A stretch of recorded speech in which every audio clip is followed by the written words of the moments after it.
2017. My name is Adrian Monck from the World Economic Forum, and I'm delighted to welcome you to this 11th AMNC, as we call it in our jargon. It's convened under the theme of Achieving Inclusive Growth in the Fourth Industrial Revolution. And I'm delighted this morning to be joined by our co-chairs for this annual meeting. And I'm just going to introduce them briefly before getting them to say a few words on their hopes and aspirations for this meeting. So we have with us Jean Liu, President of Didi Chuxing, and my apologies for my Chinese pronunciation, the World Economic Forum, Alex Molinaroli, Chairman, Yinbiao, Chairman of the State Grid Corporation of China, Vishal Sikka, Chief Executive Officer of Infosys, Maria-Elena Torres-Padilla, Director of the Institute of Epigenetics and Stem Cells at Helmholtz Zentrum in Munich, and Jinghong, Chairman of Tsinghua Holdings. So delighted to welcome all of them to this annual meeting of the new champions. And we're going to hear from each of them about their thoughts on what the meeting means to them and the context in which it takes place. Afterwards, we'll have time for a few questions. So if you've got a question or if there's something on your mind, please raise your hand, tell us where you're from and your name.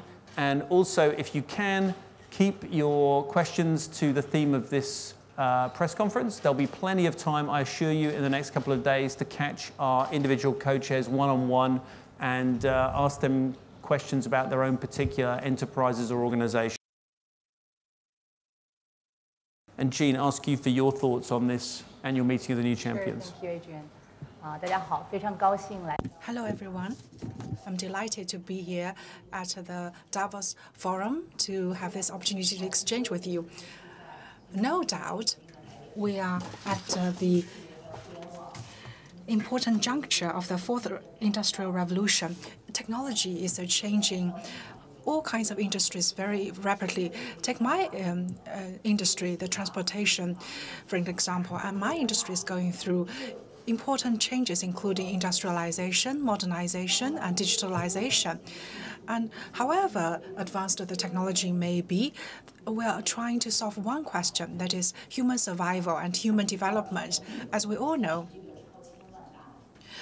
there are 31 mega cities in the whole world with tens of millions of population. 16 of those cities are in Asia.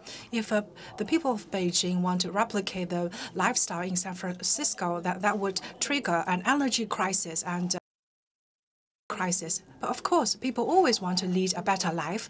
For example, just like in Japan, we all know Japan's public transportation is the most advanced. It has such a big population, and yet the size of car ownership is so small. So inclusive growth means personalized development and yet inclusive development. And to achieve this goal, businesses have to shoulder their responsibilities, and technology have a big role to play. Just like in other sectors, we believe the key to solve the challenge in transportation lies in the hands of China. So for Didi, we serve over 20 million rides every day, which is about twice the size, the total number of rides in the rest of the world. So we are contributing on the supply side. Last year, 17 million drivers collected salaries from Didi. Many of them are from laid-off workers from manufacturing plants or steel plants, etc. So at this historical inflection point, we want to thank the Davos Forum, and I believe this annual meeting will be an exchange of human values. And at this important inflection point, how do we want to solve the challenges? And we need to be forward-looking. And I really look forward to the exchanges to happen here in the next couple of days. Thank you. And that's a really interesting point, is human progress is going to be at the center of this discussion. If you look at those laid-off workers, one of the challenges they'll be facing next is self-driving cars and what that means as technology moves forward. Alex, can I turn to you and ask for your thoughts on this meeting and what you hope to get out of it? would like to build off what Jean said. I think that the idea of the inclusiveness that's part of this theme is incredibly important. Is we all adapt to the new technologies that are happening much quicker than, not only than ever in the past, but much faster than we even expected 1, 2, 3 years ago. I think the rate of change is going to be tremendous. And that rate of change is going to force us into a paradigm shift that is going to not only create opportunities for people and this idea of lifelong learning, but it's going to be something that has to be important for all business leaders, for government officials, to make sure that that the people that we serve don't get left behind. Or as their life changes, that we find ways to be able to help them not only cope with the changes, but have access to the new technologies and new changes. And I think that is what we're seeing in the political world. We're seeing that around the world. We're seeing the anxiety around this, but it's only going to get worse. And so I think just having this conversation around the inclusiveness of what the impact of disruption in business models, disruption in technologies, and not only just looking at the opportunity to create value, but also make sure that we do think about how everyone can participate in the changes that are in front of us. Or if we don't, I think the consequences none of us would like those consequences. Thank you. Chairman, I mean, this industrial revolution is going to need power, and you're part of the process of providing that. Can you tell us a little bit about your hopes and thoughts for this meeting? Sure. Friends from the media, good morning. I'm delighted to be here at the Davos Forum. I feel very honored to be the co-chair of this year's annual meeting of the new champions. Indeed, the theme of this forum is the fourth industrial revolution and inclusive growth. Talking about the fourth industrial revolution, we would, of course, remember the past 3 industrial revolutions, which were triggered and driven by energy revolution. The first revolution came about through combustion engine, which changed human destiny. And in the second and third industrial revolution, the human race was brought into the industrial age, which totally changed our lives. And over the last 100 years of industrial development, a huge amount. Indeed, human development has come about at the expense of the environment and the climate. In this context, we face the issue and the challenge of the use of fossil fuel. And in the fourth industrial revolution, energy is one of the most important aspects of the industrial revolution in the fourth round, and is actually a pillar in the fourth revolution. And many people believe that the fourth revolution should be driven by the revolution. I'm from State Grid of China. State Grid, SGCC, is the biggest public utility company in the world, and one of the and ranking number 2 among the Fortune 500 global companies. And we assume the important mission of serving the society and supporting the economy.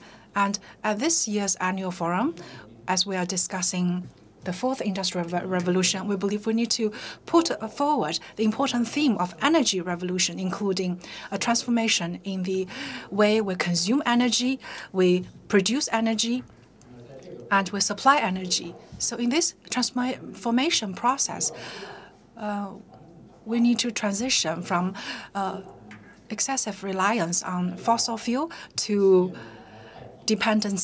improved dependency on non-fossil fuel energy sources.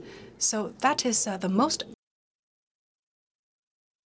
all of us, and that is the key question to be resolved during the fourth industrial revolution. And again, inclusive growth means convergence and combination of all kinds of technologies to solve the questions and challenges in front of us. I have high hopes for this year's annual meeting, and I hope that in all the above-mentioned areas and aspects, cooperation with all of you, so that we can help solve the future energy questions for the whole mankind. Thank you. Thank you. Turning to Vishal Sikka from Infosys. Vishal, co-chairs had a chance to look at some of the things you're doing just upstairs with building robots. I'm sure everyone here have a chance to build their own robot before the meeting's out. Can you tell us a little bit more about what your hopes and interests are here in this meeting? Absolutely. So in Davos in winter, there was a very intense set of discussions around the fourth industrial revolution and its impact on jobs, on the societies around us. In that time since then, things have become even more, technology has developed even more, in some sense the asymmetries have grown even more. So it is an extremely appropriate topic, a very timely topic to discuss inclusive aspects of this growth. My own sense is that the advances in artificial intelligence technology are the defining aspect of this revolution as it unfolds. And therefore, it really behooves us to work on inclusiveness, to work on in particular on education, and Alex mentioned this, how we can bring access to the technology to everyone, how we can bring access to education to everyone. And more as we think about the times ahead, we have to think about education not only in the traditional sense, but new forms of education, education that is lifelong, education that is immersive. Our foundation in the US did an analysis recently that the total number of people today who can program a computer is about 0.5% of the world's population. And this percentage is smaller than the number of people who knew how to read and write in the Dark Ages, which means that we still have a long way to go in bringing the culture of technology, of digital technology to the masses. And therefore, the makerspace that we have put up there, where children can, and anybody can, all of you can, make your own robots and get into the act of experimentation, of being immersed inside an environment and learning about digital technology by making digital technology. I think that these kinds of techniques around education and access are going to be key to achieving inclusiveness in growth. And I am really hopeful that we'll be able to make progress on policy, on bringing this access over the course of the next 3 days. Vishal, thank you. And Maria-Elena, you're here as a young scientist, but also representing the incredibly important sector of biotechnology. And to what extent is biotechnology one of the forces that will shape the fourth industrial revolution as we move forward? Yeah, so it's a great pleasure for me to be here, and I guess I'm here because, as you mentioned, Adrian, the science should actually take a much more active role in the business leader and the policymaker. And I believe that without basic research, there's no innovation. So really basic research is a key pillar for innovation in biotechnology. And so I think in that sense, the science can really help us to shape the outcome of the fourth industrial revolution by helping us anticipating the innovation and the changes that come in the near future. In terms of biotechnology, but also in terms of healthcare, science can, should, and will play a very important role in trying to help better access to healthcare so that everyone can really share the benefits of the scientific endeavor as a whole. I have an expectation for the meeting, which is I really hope that we can do a horizontal dialogue across the business leader and policymakers, that we scientists can actually help shape this fourth industrial revolution to achieve growth in the health system. Thank you. And Chairman Xu, if I can turn to you finally, just to share your thoughts from on this meeting. Actually, in today's era, we believe this is a remarkable era which has given us a lot of food for thought. Technology is advancing so quickly, and yet for people, wherever they live, experience all kinds of anxieties. They are puzzled about the future, they're confused about the future. And today, in this explosive development, in the middle of the explosive development of technology, does technology spell disaster or spell good news for us?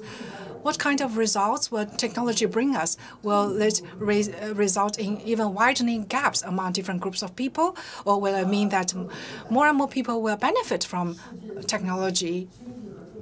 In today's world, are we going to see greater consensus between economy and politics, or bigger separation? So that is why we want to emphasize inclusive growth, which means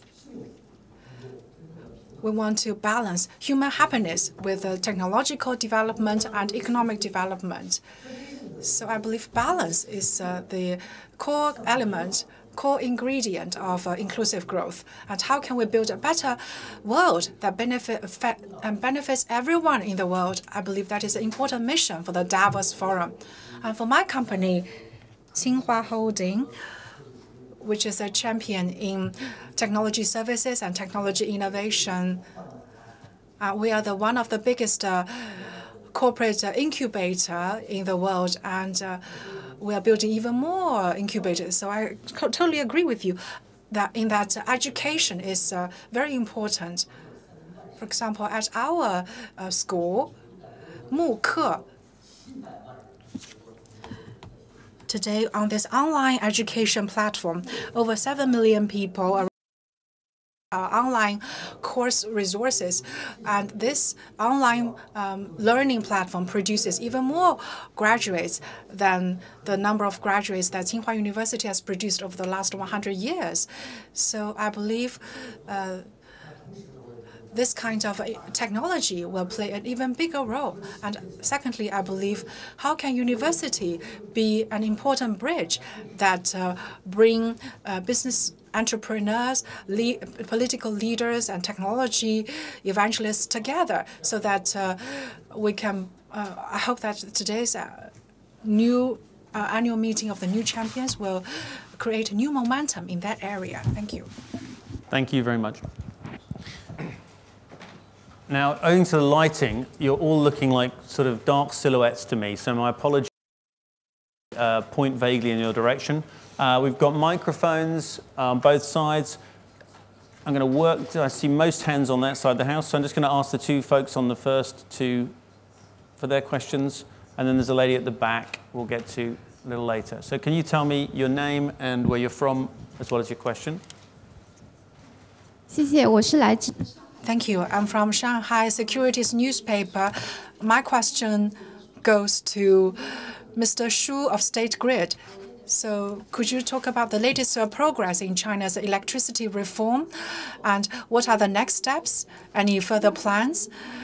And secondly, you talked about the energy revolution. So could you share with us your plans and your thinking around the revolution in the energy storage technology? Thank you. Take also the gentleman just beside. 我这问题问刘总和 My questions go to Mr. Liu and Mr. Shu. Just now, Ms. Liu has mentioned the revolution in EV. Well, EV means a lot to China and the whole world. So we need a long-lasting effort. So I'd like to ask you to, in your own business field, and what do you think of the role played by EV, and also with the Ms. Liu and Mr. Shu?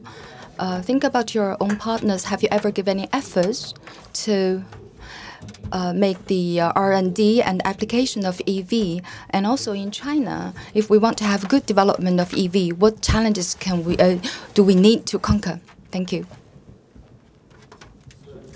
The energy revolution, but also about electric vehicle development. I don't know which of our co-chairs wants to go first on electric vehicles, the person who provides the rides or the person who provides the power. But maybe Chairman Jean, I'll turn to you. First of all, EV will play the core role in our sharing trip or traveling. And we have more than 2 million EV. China played the leading role. Last year is more than 600,000 EV sold. And also with our platform, we rank #1, the network for the operating of EV in our Didi platform. And in the future, this proportion will be increased substantially. The biggest challenge confronting us today is the high cost of purchase. And, for a sharing platform, we focus more on operating. Our drivers love EV because the operational cost is quite sensitive for them. So sharing network will promote the EV development, and the role is going to be core. And this is the most hopeful future. Okay, let me address this issue from our two media friends. And the first is about EV. And as for the state-grade practice with the development of EV in China, we play the most important role. First of all, we have the charging issues to be resolved. And first, we built those posts for charge, and also we start the R&D for the charging of the electricity. And secondly, we have the standard setting for the charging of electricity for EV.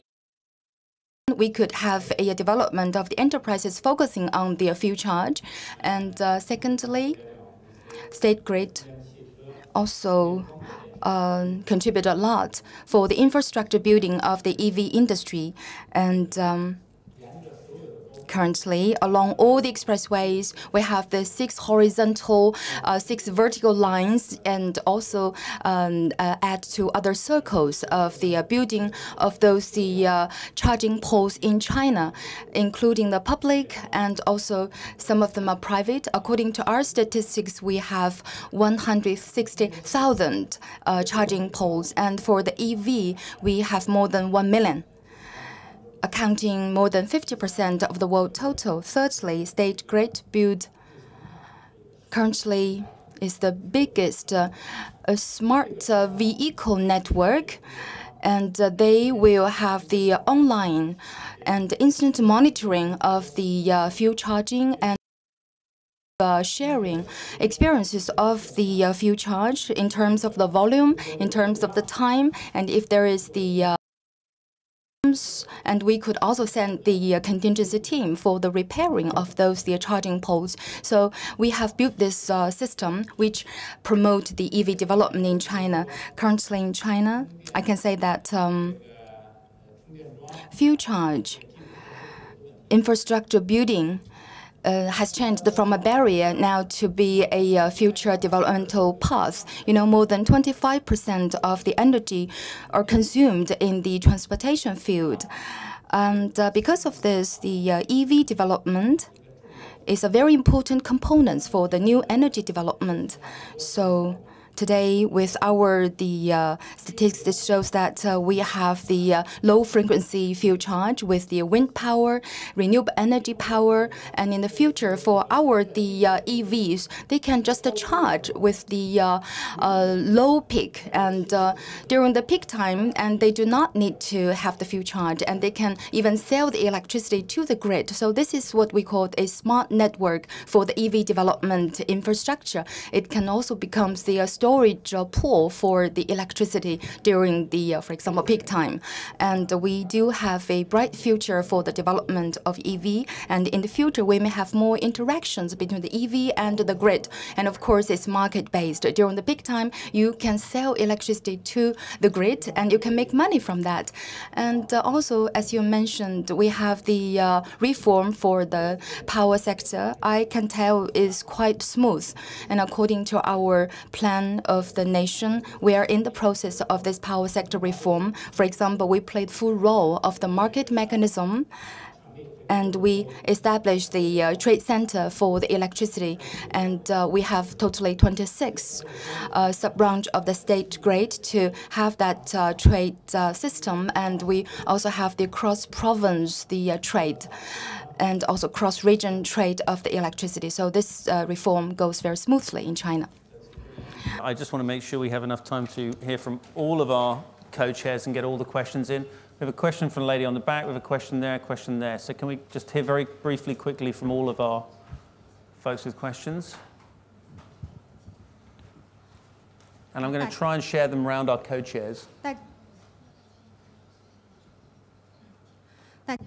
Good morning. I'm from the economic newspaper. I would like to ask Mr. Xu. And we are talking about sharing economy, which is developed so well. And we know that the sharing bike is the startup company built by the young people. We are also talking about the entrepreneurship and innovation and mass innovation. And so what do you think of the role of the young maker or innovators and their role in the China's development? Thank you. 非常好的一个问题。 Just going to take the lady there. Yeah. For Ms. Liu, my name is Sydney Chan from SBS CNBC.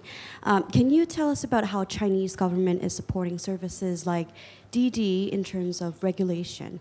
And also in the fourth industrial revolution, many people are worried about losing jobs. You mentioned that a lot of people who lost jobs in manufacturing is going to work at Didi, but eventually Didi would also have to think about cutting employees when things are eventually automated. How do you think we should solve labor problem in the fourth industrial revolution? And we have one more question.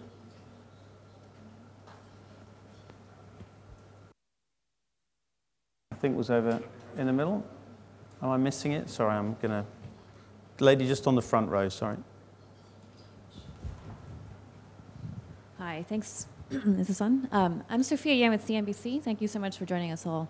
I just wanted to touch on the issue of protectionism. A lot of criticism often comes for China, how the government treats domestic versus foreign companies and whether or not that's really a fair playing field out there for all the companies that are involved. Of course, a lot of firms interested in coming into China.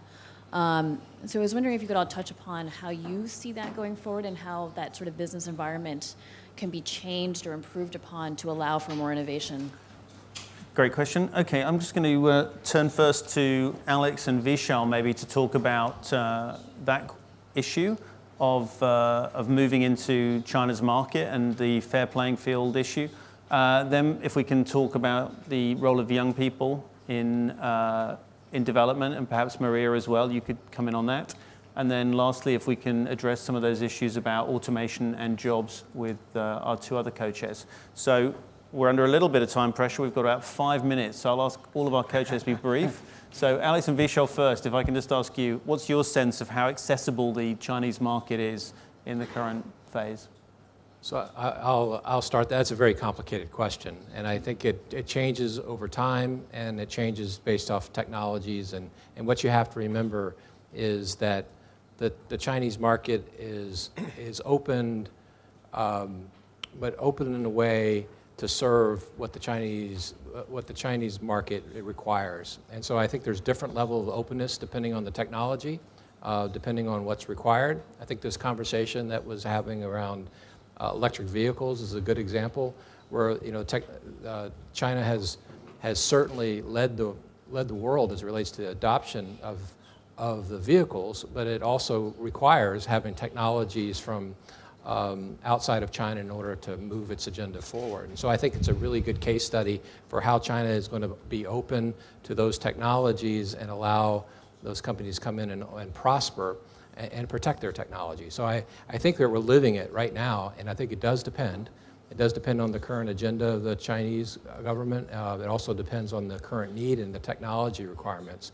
At Johnson Controls, we've been in China for many decades, and we've always found a way to sort through which can be a very complicated question, but we've always found, in the end, there's a way to do it.